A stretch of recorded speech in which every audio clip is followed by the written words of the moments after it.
Coming to you from the Deep South, this is the Blue Collar Leadership Podcast. High-impact leadership is not reserved for leaders, and it has nothing to do with your position, title, or rank. However, it does have everything to do with your character. It's time to climb to the next level and beyond, personally and professionally. Now, let's start making it happen with your host, Mac Story. All right. We made it up to part 3 of the 7 habits. So today that means we're going to be talking about habit 3. Habit 3 is put first things first. Habit 1 again, be proactive, says you're responsible. It's the habit of personal vision. The vision is I'm responsible. I've got to have that vision. I'm responsible for my life, not someone else. I got to look in the mirror and say, if I want my life to get better, it's up to me. If you want to blame the world out the window, that's the reason your life may be in the condition that it's in, because those people out the window are not responsible for your life, no matter how much you blame them. So habit 1 is about looking in the mirror. All of my work has been in the mirror. Habit 2, begin with the end in mind. Now that I say I'm responsible, who am I? Where am I? Who do I want to be?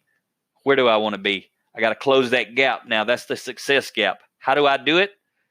And again, habit 2 is the habit of personal leadership.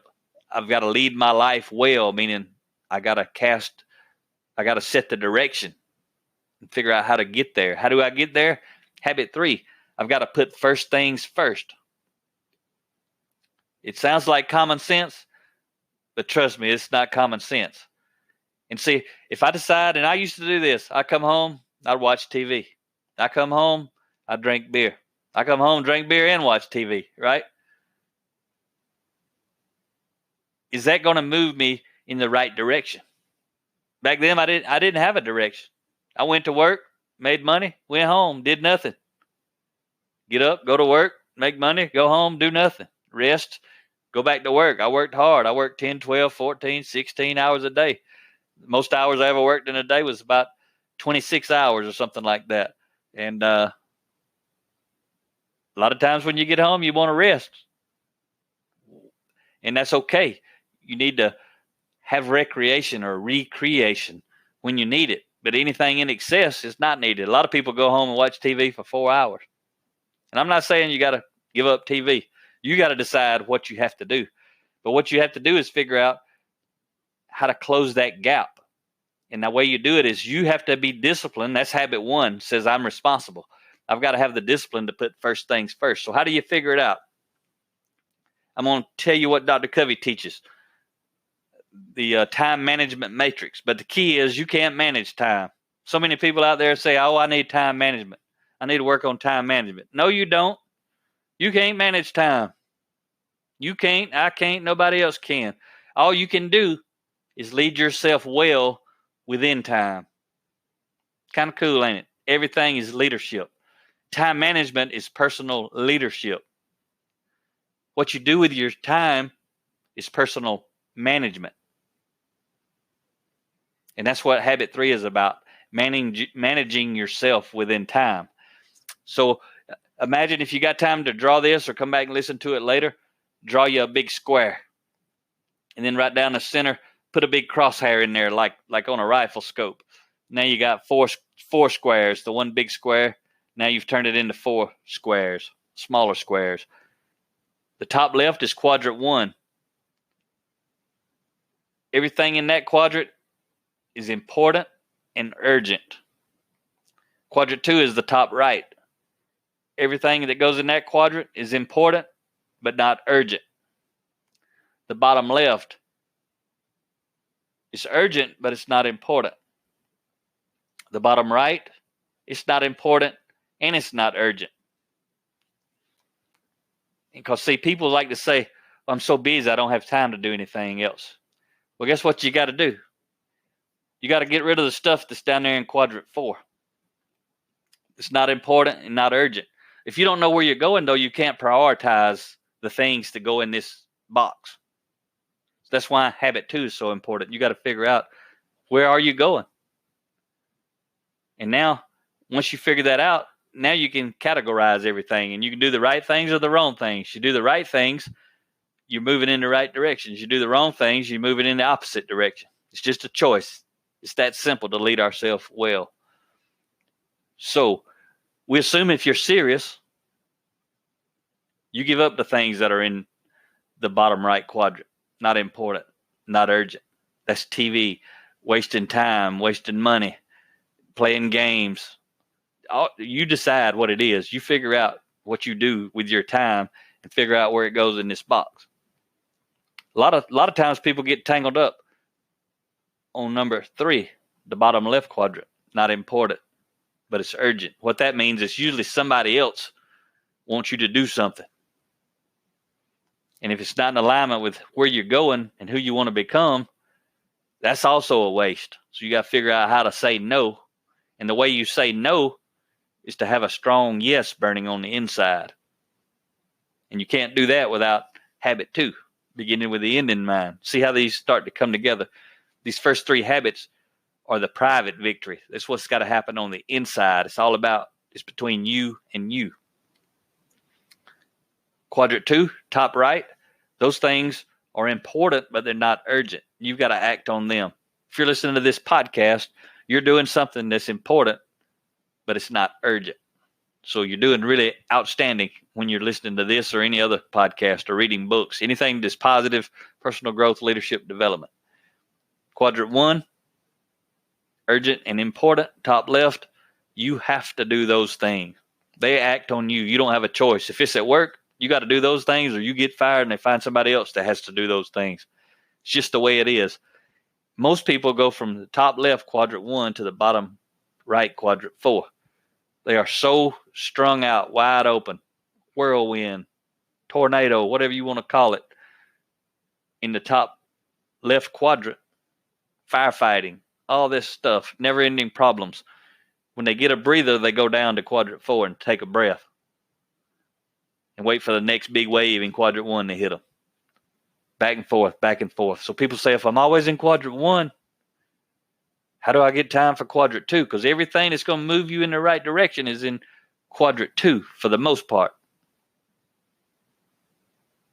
You got to take time from 3 and 4. We're going to say 4 is automatic. If it's a waste and you're serious about moving forward, you're going to get rid of 4. Now you're going to have time and money to reapply. That's what happened with me. 2012, I gave up drinking. That caused me a lot, or freed up a lot of time and a lot of money. And I started investing hundreds and then thousands and tens of thousands of dollars into my own personal growth and development. Total transformation. Before that, I had just bought some books. And then I started paying, me and Rhea started paying $10,000 a pop to do this, or $5,000 to do that, or $3,000.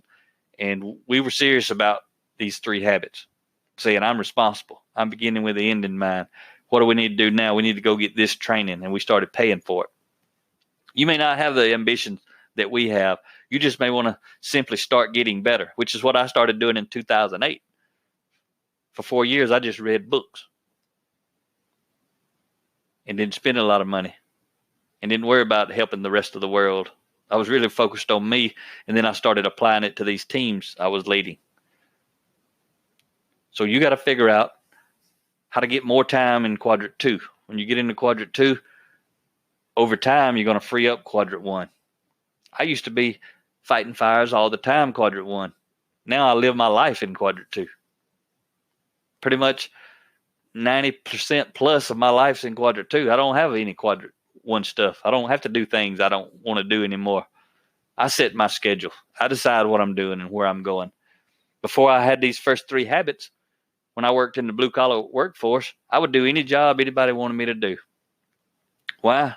Because I thought I could, and every time I did, and I had the discipline and the drive to figure out how to do it, I read manuals on machines. I read anything. I read whatever I had to read to learn how to do a good job. Then I did whatever I had to do to make it happen. But that's like floating down the river like a log. You go wherever the current takes you. And if you're waiting on society to take you where you want to go, the likelihood of that happening is pretty low.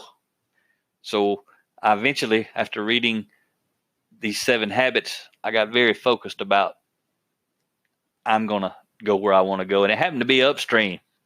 Now I had to have an engine. I was the engine. Instead of floating downstream like a log wherever society wanted to take me, I decided I'm in control. So that's what this is all about, helping you understand these first 3 habits. Again, they're the private victory. It's got to happen on the inside. And basically, at the bottom, the foundation of these habits, without these 3 habits, you're dependent on someone else. That's what I was just talking about, society, other people to move you forward. That's dependent. As you live your way and work your way through these first 3 habits and really make them habits, you become dependent.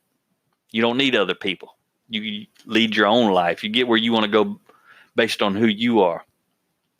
But the next 3 habits we're going to talk about, they're going to move you to the top. And the top is interdependence, where I need myself and the cooperation of others to get what I want. Like right now, I want a better developed blue-collar workforce. I want people who are going to grow and become the leaders they want to see today. If you wish you had a better leader, I want to help you become a better leader. I can't do it by myself. I need your help, right?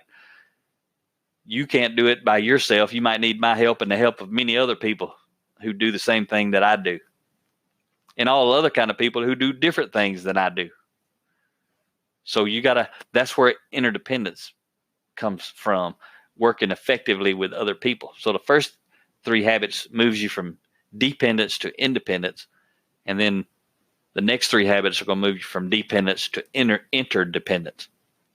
So I hope you got a little bit out of these first 3 habits. And come back tomorrow. There'll be habit 4. We'll continue moving on. Have a great day. Talk to you next time. Make it happen or someone else will. It might as well be you. Are you serious about taking your career and your life to the next level and beyond? Check out Mac Story's Blue Collar Leadership series books and others, now available on audio, along with paperback and ebooks at Amazon, iTunes, and Audible.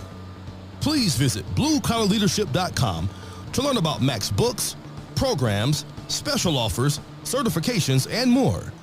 Thank you for listening to the Blue Collar Leadership Podcast.